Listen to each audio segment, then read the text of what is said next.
Okay, we're going to have a short screencast here on reading. Every student's favorite activity. Okay, so I'm in the modules.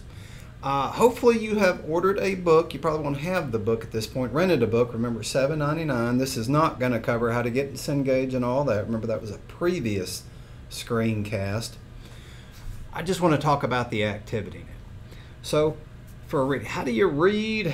How do you, where it's worth a darn anyway? All right, because a lot of times it seems as if students just seems as if y'all's eyes scan over text, and even if you sit over the book or now the screen or what have you for a long time, you don't really have a whole lot of reading comprehension. And so, how are we gonna get better reading comprehension? Well, I'm about to go through some of this, or what I am currently doing with this Cengage book. But before I start with this, let's just think about a couple of things. One, if you can possibly find a place where you're sitting up, such as a desk with a decent chair, with good posture, right? Your mind will eventually follow your body. It's not gonna happen for you at first. But try not to read on the couch, slouched down in a folded back in a recliner or something like that. Good reading posture, hopefully about the same reading area, and if it were possible, if you can just think about setting aside, say, 10 minutes, maybe a little bit longer, every single day at about the same time, or multiple shorter bursts, right? Because we want to work on reading concentration. Nobody can hold concentration for really good concentration for, say, 20 minutes. I mean, this is Zen monks, for instance. You usually don't go more than 20 minutes. So what you want to do is think about short bursts, get up and walk when you lose concentration, think about your posture, and as an activity, you're going to have to work on this. Remember, this isn't just for this course. This will apply to everything. As the neuroscientists say, reading changes the architecture of the brain. Seems true, right? You want to get that neural net. We want to develop that neural net. That way, in the future, right, especially when you get to your upper level courses, and for those of you going on to graduate work, it'll make it so much easier. Right? So we're going to revisit this, but for right now, think things such as put up that cell phone, put up anything that just causes you to switch. It's not multitasking, it's switching. Right? If you're constantly looking to see what your phone's doing, to check out a text or something dings, and so then you lose this. Right? So that's not good. If it's possible if you have children, let's say, either at a time when they're not going to bother you, or when you drop them off in daycare, or little brothers, sisters, what have you, try to find your space, even if you physically have to go somewhere else. Setting up a physical space is pretty important. If you have, a lot of this, it's a luxury for some people. If you can do that, that's better. If not, we have a library. Right? Try to carve out some extra time on campus.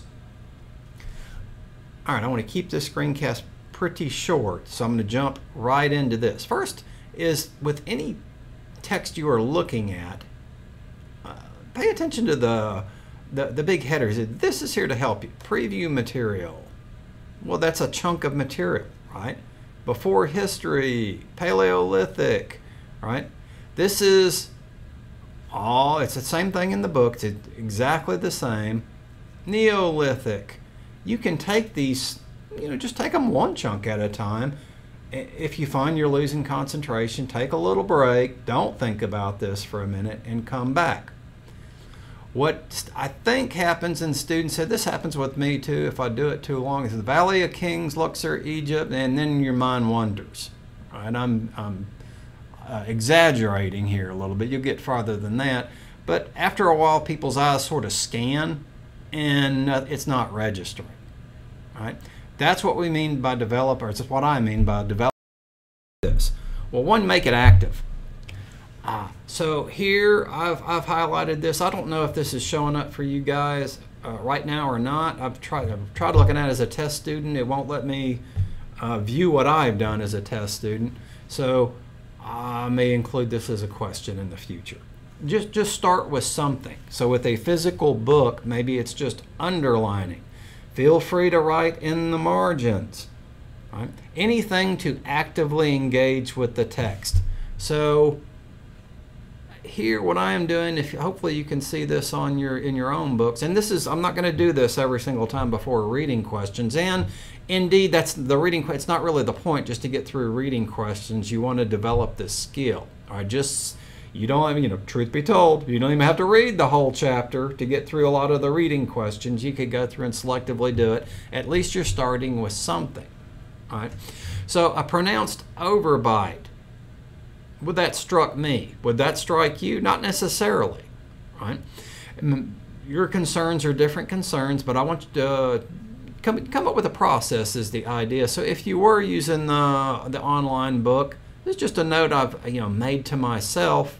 We actually went to Tutankhamun's exhibition at a different class a long time ago, where I load them up in students up in People Movers, and if I remember correctly, not just Tutankhamun, but a lot of the pharaohs they're inbred. Or they're marrying their sisters, that sort of thing. The lineage goes through the mother. Women are very important in Egyptian society. But in Tut's case, forget about his mother, but definitely before his father. A lot of brother-sister pairings and so on. So I don't know. That's the soap opera part of me, or whatever you want to call it. But a lot of Egyptian pharaohs were absolutely inbred. Right. Now, you're probably not thinking that. Some of this other stuff is sticking out with you. It's not really important necessarily what it is. That's going to change over time. What's important is that you have a system to do it. And in the system that we have with Cengage, you get these options. All right, so I'm just currently using two options. I'm using yellow when I'm making a note, and something that just sticks out, I'm putting it in green. So black pigment, what did I do with this? I don't remember. Oh yeah, with the football players.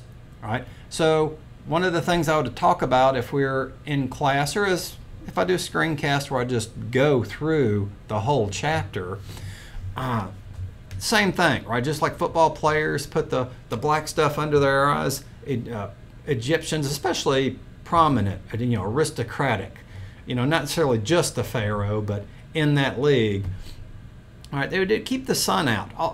Big long story I'll tell y'all at some point about how we got the RX prescription. Actually, probably comes from the god Horus. It's protecting the money. It was an exaggeration. If you follow the cursor here, if you like the eye is here, they would circle their whole eyes, not just under the eye, and make markings, right? So if you made a marking that went off into a swirl, eventually you'd get a RX out of that. It's really the eye that protects the money, and that's what's signifying the eye of Horus watching you.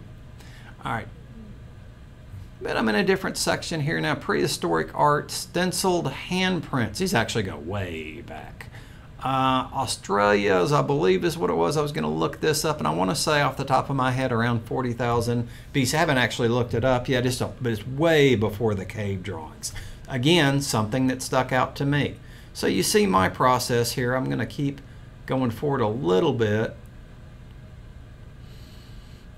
Making of why this had good thing for y'all to look up, maybe do a presentation on. Making of tools is much more complicated than we think it would be. Oh, this is what I wanted to get to. Here I start with the green stuff. I don't have a note on it. It just stuck out to me. I would mention it in class. And so likewise, I'll probably do this in the screencast, but first I want to make sure you guys can actually see what I am highlighting, and that our systems, I believe it's supposed to work like this. Anyway, this is our first semester in English, humanities, and some of the other the softer disciplines, what we call them in academia. I will check with you all. And so remember, don't get frustrated if you find yourself losing concentration. The best thing you can do take it in small chunks. Just get to, a couple of minutes, good concentrated window. And if you find yourself getting fuzzy, best thing you can do, just go for a short walk. Doesn't need to be that long, a few minutes. Try to clear your head. Walking's really good for clearing your head. And return to it. Please get off the cell phones, right? Switching is just god-awful for you for developing the deeper tool. Analysis, synthesis, evaluation. When people say critical thinking, they usually mean one of these three things. And I want to keep this screencast short, so I'm going to end it here.